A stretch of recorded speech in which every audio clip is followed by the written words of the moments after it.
Hello students, आज के इस वीडियो में हम लोग गोलीय दर्पण द्वारा प्रतिबिंब प्राप्त करने के नियम को समझेंगे। आप जानते हैं कि जब कोई वस्तु गोलीय दर्पण के सामने होता है तो गोलीय दर्पण उस वस्तु का प्रतिबिंब बनाता है। किसी भी वस्तु का प्रतिबिंब तब बनता है जब उस वस्तु को दर्पण के सामने रखा जाता है, परंतु प्रतिबिंब को अपने कॉपी पर दिखाने के लिए किरण आरेख या रे डायग्राम की जरूरत होती है। इसी रे डायग्राम को खींचने के कुछ नियम है, उसी नियम को आज के इस वीडियो में जानना है। जब किसी गोलीय दर्पण के सामने किसी वस्तु को रखते हैं तब गोलीय दर्पण उस वस्तु का प्रतिबिंब बनाता है, परंतु उस प्रतिबिंब को हमें कॉपी पर दिखाना है तो हमको तो रे डायग्राम खींचना होगा। तो प्रकाश की जो किरण है दर्पण पर आपतित होती है और परावर्तित होती है, तो उसका क्या नियम है, दर्पण पर आपतित होगी तो परावर्तित कैसे होगी, इन्हीं नियमों को जानना है इस वीडियो में। तो आइए समझते हैं। जो पहला नियम है, जो सबसे पहला नियम है उसको देखिए। रूल वन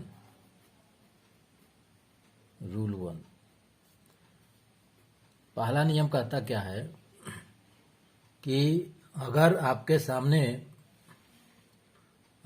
सामने कोई दर्पण है, कोई गोलीय दर्पण है, जैसे कोई अवतल दर्पण है।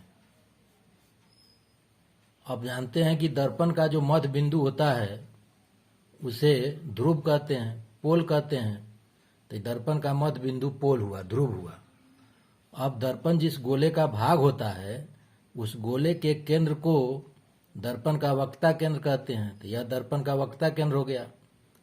अब एक सीधी रेखा वक्रता केंद्र और ध्रुव से होकर गुजर रही है, तो इस सीधी रेखा को हम लोग मुख अक्ष कहते हैं। तो यह प्रिंसिपल एक्सिस है, मुख अक्ष है।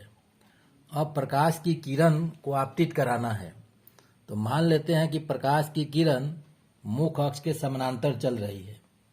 प्रकाश की किरण हम चला रहे हैं, आपतित करा रहे हैं दर्पण पर, लेकिन कंडीशन क्या किए कि यह जो आपतित किरण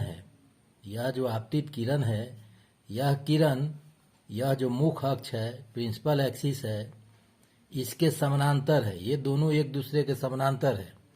जब मुख अक्ष के समानांतर प्रकाश की किरण चलती है तो परावर्तित होकर के यह मुख फोकस परावर्तित होती है और मुख फोकस से होकर गुजरती है। जब मुख अक्ष के समानांतर प्रकाश की किरण आपतित होती है तो परावर्तित होकर के मुख फोकस से गुजरती है।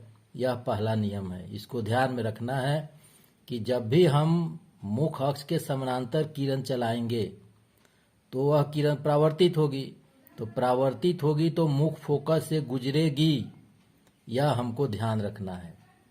तो पहला नियम कहता क्या है कि मुख अक्ष के समानांतर चलने वाली प्रकाश की किरण परावर्तन के बाद मुख अक्ष के मुख फोकस से गुजरती है। मतलब यह जो किरण परावर्तित होकर गुजरेगी वह मुख फोकस से होकर गुजरेगी। यह पहला नियम है, इसको आप लिख लीजिएगा। अगर दर्पण अवतल न होकर के दर्पण उत्तल हो जाए तब क्या होगा, देखिए यहाँ पर यह दर्पण उत्तल दर्पण हो गया, यह दर्पण उत्तल दर्पण हुआ। अब आप जानते हैं दर्पण का जो मध्य बिंदु है उसे हम लोग, दर्पण का मध्य बिंदु है तो दर्पण के मध्य बिंदु को हम लोग ध्रुव कहते हैं। दर्पण जिस गोले का भाग है उस गोले के केंद्र को वक्रता केंद्र कहते हैं, और एक सीधी रेखा वक्रता केंद्र और ध्रुव से होकर गुजरेगी, उस रेखा को हम लोग मुख अक्ष कहते हैं। तो यह मुख अक्ष हो गया। अब मुख अक्ष के समानांतर प्रकाश की किरण को चलाना है, तो आप जानते हैं कि प्रकाश की किरण परावर्तक सतह के तरफ चलती है। तो परावर्तक सतह इधर है, तो यहाँ से मुख अक्ष के समानांतर प्रकाश की किरण चल रही है। यह प्रकाश की किरण चली और लौट गई, लेकिन यहाँ तो मुख फोकस से नहीं गुजरी, तो इसको पीछे की तरफ हम बढ़ाते हैं, तो यह बिंदु जो होगा वह मुख्य फोकस होगा। इधर से कोई देखेगा तो उसको लगेगा कि यह जो किरण है मुख्य फोकस से होकर के आ रही है। तो उत्तल दर्पण में भी जब प्रकाश की किरण मुख्य अक्ष के समानांतर चलती है तो परावर्तित होती है, लेकिन जब उसको पीछे की तरफ बढ़ाते हैं तो यह प्रतीत होता है कि यह जो परावर्तित किरण है मुख्य फोकस से होकर के आ रही है। यह पहला नियम है। दूसरा नियम क्या कहता है उसको देखिए। रूल दूसरा अब कहता है कि अगर मुख्य फोकस की दिशा में किरण आपतित हो रही हो तब क्या होगा। देखिए यहाँ पर देखिए, यह एक अवतल दर्पण है, अवतल दर्पण है। यह दर्पण का ध्रुव हुआ, मध्य बिंदु दर्पण का ध्रुव। जिस गोले का भाग है उस गोले का केंद्र वक्ता केंद्र, एक सीधी रेखा वक्ता केंद्र और ध्रुव को मिला रही है, उसको कहते हैं हम लोग मुख्य अक्ष। यहाँ पर एक मुख्य फोकस हो गया, यह सीधे फोकस हुआ। अब फोकस की दिशा में कोई किरण आपतित हो रही है। मुख्य फोकस की दिशा में आपतित होने वाली किरण, अब यहाँ से देखिए, दिशा में आपतित हो रही है किरण, तो यह किरण परावर्तित होगी। मतलब मुख्य फोकस से होकर गुजरने वाली किरण, जिस किरण को हम लोग मुख्य फोकस से गुजारेंगे और आपतित कराएंगे दर्पण के सतह पर, तो यह परावर्तित होगी और परावर्तित होकर के मुख्य अक्ष के समानांतर हो जाएगी। यह ध्यान रखना है कि मुख्य फोकस से होकर गुजरने वाली किरण परावर्तित होकर मुख्य अक्ष के समानांतर हो जाती है। अगर दर्पण अवतल है, उत्तल है तब क्या होगा, इसको देखिए। यहाँ पर दर्पण अगर उत्तल है तब यह उत्तल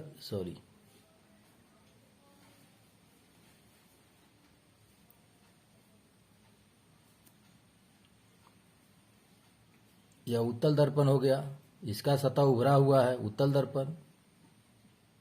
यह ध्रुव हो गया, यह वक्रता केंद्र हो गया। इसको मिलाने वाली रेखा मुख्य अक्ष है। अब मुख्य अक्ष है, अब देखिए यहाँ पर मुख्य फोकस है।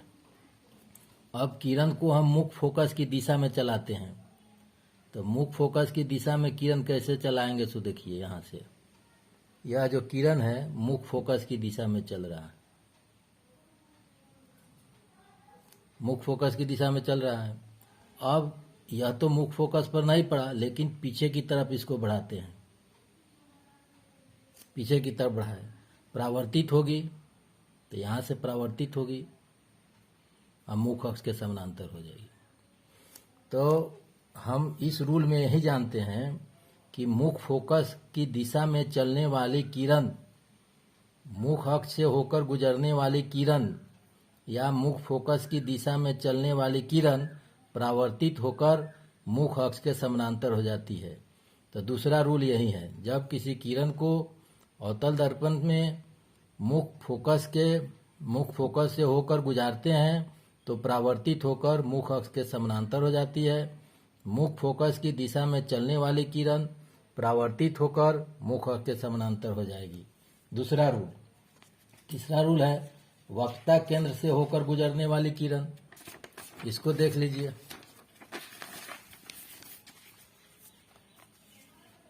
तीसरा रूल 3, अवतल दर्पण हुआ,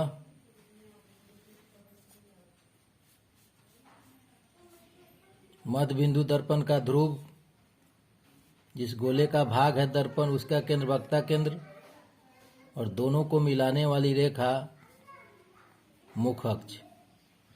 अब कहता है कि वक्रता केंद्र से होकर गुजरने वाली किरण, जो किरण वक्रता केंद्र से होकर गुजर रही है उसको देखिए, उसकी क्या स्थिति है। वक्रता केंद्र है, वक्रता केंद्र से होकर गुजरने वाली किरण या वक्रता केंद्र की दिशा में चलने वाली किरण, दोनों एक ही बात हुआ। यह किरण वक्रता केंद्र से होकर गुजर रही है, तो आप जानते हैं कि जो प्रकाश की किरण वक्रता केंद्र से होकर गुजरती है वह दर्पण के सतह पर लंब होती है। तो दर्पण के सतह पर लंबवत जो किरण पड़ती है वह जिस पथ से आती है उसी पथ से लौट जाती है। मतलब यहाँ इस किरण का आपतन कोण और परावर्तन कोण दोनों 0 होता है, इसको ध्यान में रखना है। मुख्य मतलब वक्रता केंद्र से होकर जो किरण गुजरती है वह दर्पण पर लंब होती है और उसी पथ पर लौट जाती है जिस पथ से वह दर्पण पर आपतित होती है।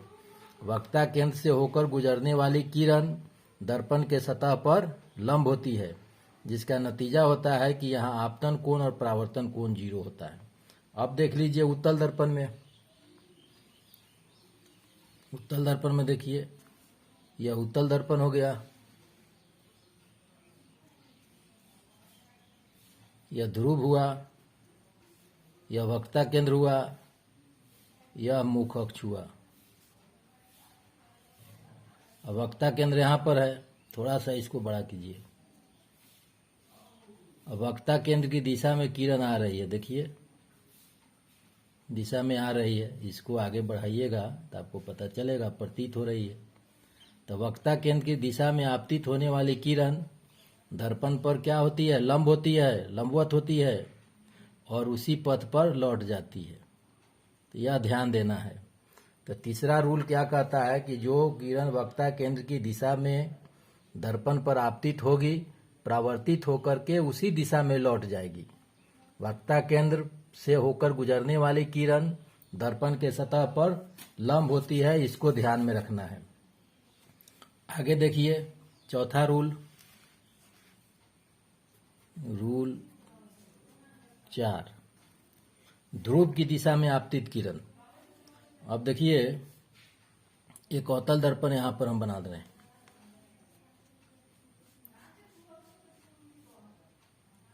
यह ध्रुव हो गया, यह वक्रता केंद्र हो गया, यह हो गया मुख अक्ष। अब ध्रुव पर, ध्रुव जो यहाँ पर ध्रुव है, दर्पण का जो मध्य बिंदु है ध्रुव, ध्रुव पर यह जो मुख अक्ष होता है, प्रधान अक्ष होता है, दर्पण पर लंब होता है। यह प्रधान अक्ष, यह प्रधान अक्ष ध्रुव पर लंब होता है, इसको ध्यान रखना है। यह जो मुख अक्ष हम खींच रहे हैं, यह मुख अक्ष ध्रुव पर लंबवत होता है, ध्यान रखना है। ध्रुव पर प्रधान अक्ष दर्पण पर लंब होता है। यदि कोई किरण ध्रुव पर मुख अक्ष से कोण आई बनाते हुए आपतित होती है, मान लेते हैं कोई किरण ध्रुव पर आपतित हो रही है, कोण, इसका कोण कुछ कोण का मान होगा, मान लेते हैं कोण आई बना करके ये आपतित हो रही है, तब परावर्तित होगी तो लंब है, चूंकि मुख अक्ष पर लंब है तो ये आपतन कोण हो गया, ये परावर्तन कोण हो गया, आर हो गया, दोनों बराबर होगा। यहाँ पर ध्यान देने वाली बात है कि ध्रुव पर जो यह प्रधान अक्ष होता है दर्पण पर लंब होता है, तो लंब होता है तब मुख, यह जो प्रधान अक्ष के साथ कुछ कोण बना करके आपतित हो रही है, तो मान लेते हैं कि कोण का मान कुछ है, आई है, यहाँ पर लौट रही है, चूंकि लंब है तो आपतन कोण हो गया। आपतित किरण और लंब के बीच, परावर्तित किरण और लंब के बीच परावर्तन का कोण हो गया, आपतन का कोण हो गया, परावर्तन का कोण हो गया। तो प्रधान अक्ष जो होता है वह ध्रुव पर दर्पण पर लंब होता है, तो जितना एंगल बना करके वह दर्पण ध्रुव पर आपतित होगी, दर्पण पर आपतित होगी, उतना ही एंगल बनाते हुए वह लौट जाएगी, इसको भी ध्यान में रखना है। इन 4 नियम के सहारे से हम लोग अब किरण आरेख को समझ लिए। अब कहीं भी वस्तु को रख करके प्रतिबिंब कैसे बनेगा, इसको हम लोग समझेंगे अगले वीडियो में। तब तक के लिए धन्यवाद।